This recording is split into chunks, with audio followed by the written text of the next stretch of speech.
What's going on, everybody? Today I'm here to talk about movement options in MultiVersus, and I'll actually demonstrate a little bit more tech that maybe I've already shown in previous videos, but I can actually show it here as well.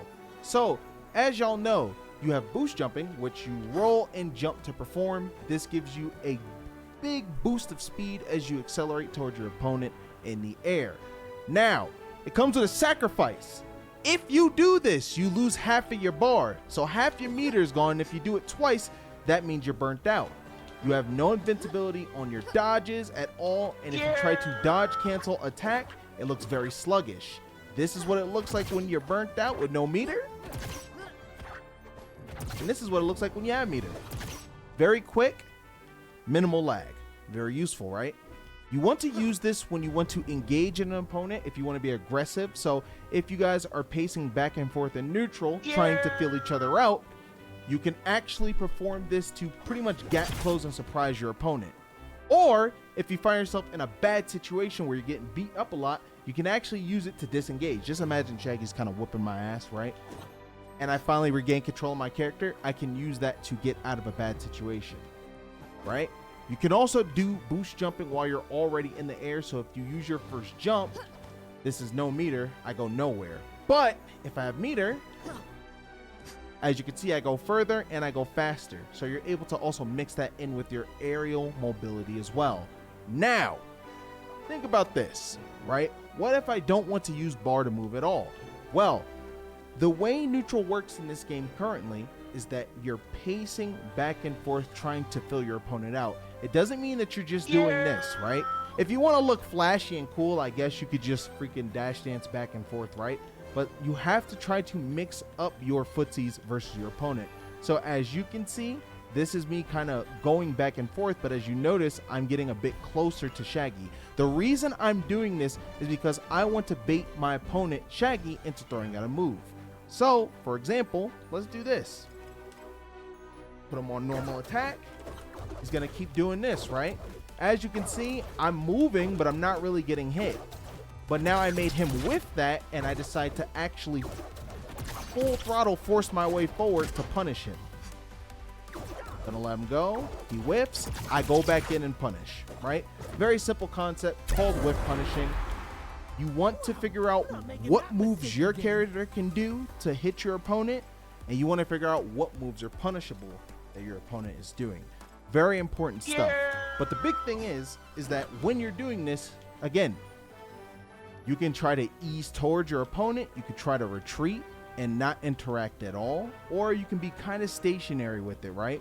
But as you can see, there's like different little rhythms that I'm doing when I'm moving, right? It doesn't all just look the same, because if you just do this, you're not really going anywhere, right? You're just kind of stationary. It's kind of whatever. But if you're doing this, you can force people to miss, or you can get in a bit closer and still force people to miss. Then you can actually turn around and forward attack them, or of course, land a dash attack. Now, if they're, I want to say, far away and they do a move that's really committal, that has a lot of lag, you can take that opportunity to boost jump in toward them to actually punish them.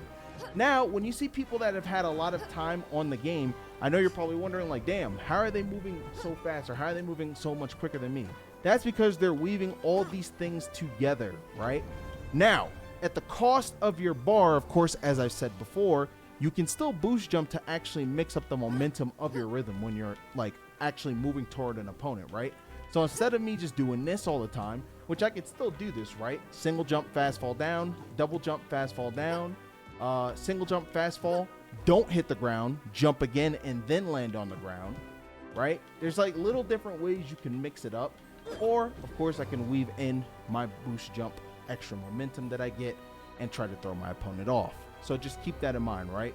And this is something I showed back in the day, but this is about the speed it takes to, I guess, do a regular jump toward your opponent. Meanwhile, whoops, I hit the reset button. Meanwhile, if I add a boost jump in there, I go a lot faster and a lot further. So just keep that in mind, right? Also, something that you can do, right? Platforms. This is me running off of a platform. Looks pretty normal, correct? This is me rolling off of a platform. If you notice, you actually get a boost of speed when you roll off of a platform. So use that to your advantage if you want to gap close off of a platform onto the ground to actually hit your opponent. So again, this is what it looks like just walking off. This is what rolling off looks like. You can also dodge through platforms simply by holding down and pressing dodge as well. So you don't have to just hold down and press A to fall through. You can literally just straight up air dodge through a platform too. Last but not least, I'll actually get into IAD, instant air dash. So, tell me if you notice anything different.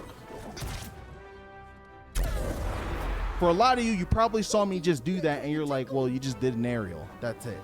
But I want you to look a bit closer. Notice how I'm not leaving the ground at all when I do that. And I'm killing half of my meter to do this, by the way. But for some characters, this is going to be very useful for combo extensions, approach options, and just overall the shit looks mad cool. So anyway, you can do this with all of your aerials. I just did IAD neutral air. Now I'm going to do IAD down air. Got to get my meter back. I'm burnt out, so I'm going to hit my opponent to get some of that back. Of course, you get meter back when you're taking damage too. But this would be an IAD forward air right there, right? So you can mix in your aerials without leaving the ground. This is very useful, again, for approaches, mix-ups, and even if you want to do, like, I want to say, maybe like an edge guard, but you don't actually want to jump into position and hit the opponent. So like this is what it would look like normally, right? You jump off, you try to get a spike, or you run off, try to get a spike. Instead, you can IAD off the stage and get a spike. Granted, you're going to be locked into pretty much this area right here where I'm hovering in terms of where your down air can hit. But it's nice to just be able to quickly do that to throw someone off if they're kind of camping the ledge around this height right here. But again, movement, honestly, it's up to you. The better you are at the game, the more expressive and the more quicker your movement is going to be. Of course, that takes playing it a lot and getting used to it. That's typically why when you're watching me play on my stream and people do ask this question, how are you moving so fast? How are you moving so different? How are you doing this? It's because I have a lot of experience with the game and I'm always making decisions as I'm playing, making decisions, right? However, when things are at a standstill and we're kind of just pacing back and forth in neutral, I feel like arguably this is when your movement is the most important, right?